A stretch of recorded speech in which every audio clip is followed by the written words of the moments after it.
of conversations that we have moving forward, potentially, I hope, for a long period of time, because the kind of agenda that we,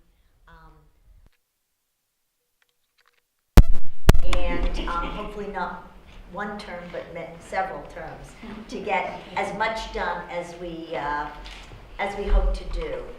I'm happy to have you all here today, but I do not want this to be the only time that you come to visit. And of course, I'll be out to visit many of you. And in fact, we're going to be having an event in Springfield, sort of a, just getting back and visiting folks kind of event in Springfield. We have one in Worcester, the end of March. The snow has slowed us down. This is really the first week that we've had a full work week where everyone has been here. Some of you know me, some of you don't, so I want to talk a little bit about myself and the kind of things that we see ourselves doing. But one of the things I want to say right up front is that the passion that has driven me to run for state treasurer isn't just the business side of things. I don't know how many of you might have seen the Globe article this week, which was surprising. You know, you never know how an article is going to come out, but it said that everything that goes on in the treasurer's office makes me thrive. And that means, yes, I do get excited about debt management and cash management and those kind of issues, but also it's an enormous opportunity to do the kind of things that are really a family mission. I was very fortunate to grow up in a family that was passionate about creating economic stability and economic security, and we found the way in which to do it. My mother's great-grandmother, an immigrant, came to this country with 11 children. She actually had 15, but in that era, you unfortunately lost kids. And she opened a little store not far from here in the north end of Boston, and a little grocery store, but right from the get-go, every single friend or relative that arrived was given a roof over their heads and a job. Then she, along with about 9 or 10 other ladies in the neighborhood, created a home for the elderly. Well, that little store grew through the generations of family in the food business and became Stop and Shop. But what a lot of people don't know is that home for the elderly today is Hebrew Senior Life, one of the most outstanding providers of assisted living and elderly care in the world. So it was always about community and creating opportunity and economic stability for people. Now, I grew up in that environment, and I always planned to be working there. There was no separation of our community life, our political life, and also making sure that 2-3 generations and were taken care of. I mean, when I talked to a bunch of young ladies from Westwood High School yesterday, and I said, what I'm going to tell you about where I was coming from is we gave 100% health insurance. That's unheard of today. Now it's how much does the employee have to contribute in order to keep things going, or do they have to go to the connector, and does the connector work? So, but those are the values I carry within me, and that's what I bring to the treasurer's office. And so we have begun the process of how we get that done for people in the context of what we have available to us. Well, from the get-go, during transition, I think even our transition was representative of community. I said to a woman actually from Springfield, Elizabeth Cardona. I met her at a wedding. The wedding was Anthony Soto and Lisa Wong. The wedding was wonderful, and the wedding was wonderful because it represented everyone.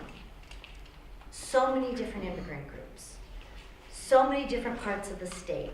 And I said to Elizabeth, you see this group of people here? This is what I want my world to be. This is what 21st century Massachusetts must be. And what I am able to do in my transition And as treasurer, I want this room to be reflected in our policies, in the people that work here, and in the things that we do.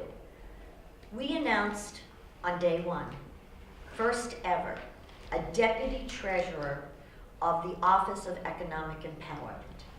And what is that office doing? Firstly, we didn't just talk about wage equality. We are instituting wage equality.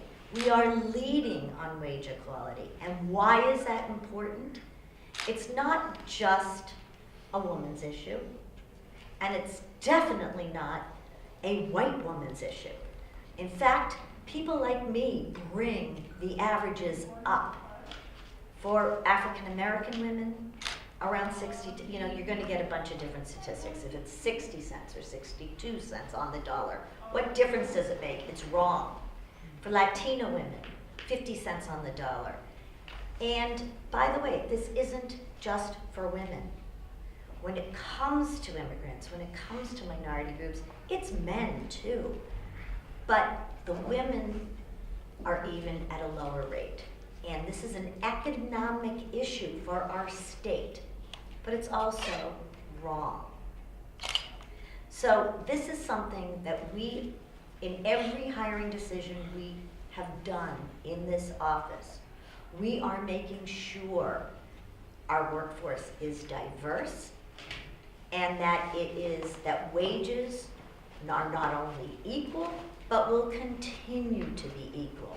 Because what the studies have also shown is that you can have two people get out of college or get out of voc school or get out of high school and start at the same salaries, and then all of a sudden it becomes unequal, and that compounds itself over time. So what do you have to do to keep that from happening?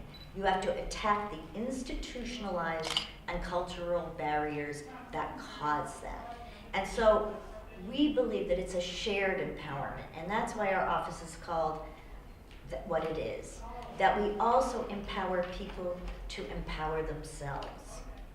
And that we will be working with the private companies out there and doing public-private work together and bringing people in and showing them how it's done. We will, in fact, very soon, and we'll be having a meeting on this tomorrow, and if it hadn't snowed so much, it would have started a few weeks ago, looking at auditing job descriptions, classifications. This is the way you do the nuts and bolts of getting at a problem, and that's why I started with this. And one of the things that I talked about during the campaign was financial literacy. Financial literacy is under this office, as is college affordability. And we will be continuing in the community banking partnership and making sure that there is access to capital for those who have been challenged in those areas. But it isn't just in our Office of Economic Empowerment. We're not taking public policy and putting it to one side, but it's how it works across the spectrum of the people that we work with. So for example, in the pension fund and PRIM, technically I'm the chairman of the board. I don't run PRIM, but as I explained to the folks at PRIM, I said, I may not be able to hire your HR director, but I have to say that we are more than happy to assist you in understanding ways in which to diversify your workforce, both in terms of race, in terms of ethnic and minority groups, and women. And we are more than happy to work with you in order to get that done. And so using the leverage of the Treasurer's Office and the working relationships, we have been able to begin to open these kind of things up, and we'll spend the time getting it done. Not only that, but as I looked into the policies of proxy voting. The policies today, and Treasurer Grossman did take this, the first step was in zero tolerance if a board did not have a minority or a woman. Well, for me, it's not either or. And then I don't want people who just do twofers. So I want it to be a percentage of the board. If the board's 9 people and you have 1 woman and 1 person of color, that's a good thing. But if you're 35 people and it's still the same thing, that doesn't reflect our community, does it? So I am pushing now that we will hopefully be changing the policy and having a higher level of intolerance for just voting for a slate that management will put out there. Long term, I would like to be able to have a goal of influencing hiring decisions at those companies, using the leverage of our proxy vote to encourage people to be diversifying their own workforces to the degree that we can. So these are some of the things that I am working on right now in just the first month, where this is our first full week. And it's things that I care deeply about. I care deeply about them because I believe that they reflect where we need to be as a society. And I believe that it also is good business decisions. Long-term sustainable economic growth in this state will come from supporting those who can grow from children in our classrooms that we need to modernize and have science labs, filling that skills gap and making sure that all the wonderful immigrants who are arriving here have the opportunity that my mother's great-grandmother was able to have when she got here and could help those around her. We have to make sure that keeps on going, or this state will not survive. And so I'd really like to open it up to questions and have a conversation with all of you, because I'm sure that we will have so much to talk about. Treasurer, I'll start. How do you view the relationship of the Treasurer's Office with local communities outside of Boston? Well, I've worked throughout the state, and some people have heard the stories before. My dad lived in downtown Springfield in the Travel Lodge. There are a few people in this room who remember that, Travel Lodge. We're aging ourselves. And so for me, every corner, I look at Massachusetts as a whole state. I think that our transition team reflected that probably more than any other transition group. And it wasn't symbolic. It was because I feel that in order for the state to be healthy, the whole state has to be healthy. And that our policies and our approaches need to reflect regions. And regions have different needs. I knew that from being in the food business. As a retailer, you market to your region. And so I feel very strongly that the kind of things that we do have to be done specifically for that area. North Adams needs are different than Springfield's, are different than Gloucester's, are different than Eastham's. But I know it because I've lived it. And I may have grown up in Brookline, but again, not only was my dad in Springfield, but my mother ran the western region for Bradley's. And so I really get this kind of thing in my gut. And then, of course, during the campaign, having spent so much time all over the state. I wasn't Boston-centric. And one of my first of all, one of my frustrations with the snow has that it's impeded my traveling. But also, I think that even on the primary and on the general election, I know for sure on the primary I was the only one in Springfield and Worcester. I think some people tried to mimic that in the general election, but where was I on the general election? Springfield and Worcester. I miss being there, quite candidly. And so I look forward to us getting a little bit of a melt and getting me back out in different areas of the state again. It takes 2 hours. 2 weeks ago, it took me an hour and 15 minutes from Brookline here and home again. That was very interesting. We almost got here in that time. Right. On a good day, I can get to Springfield in an hour and 20 minutes. That's right.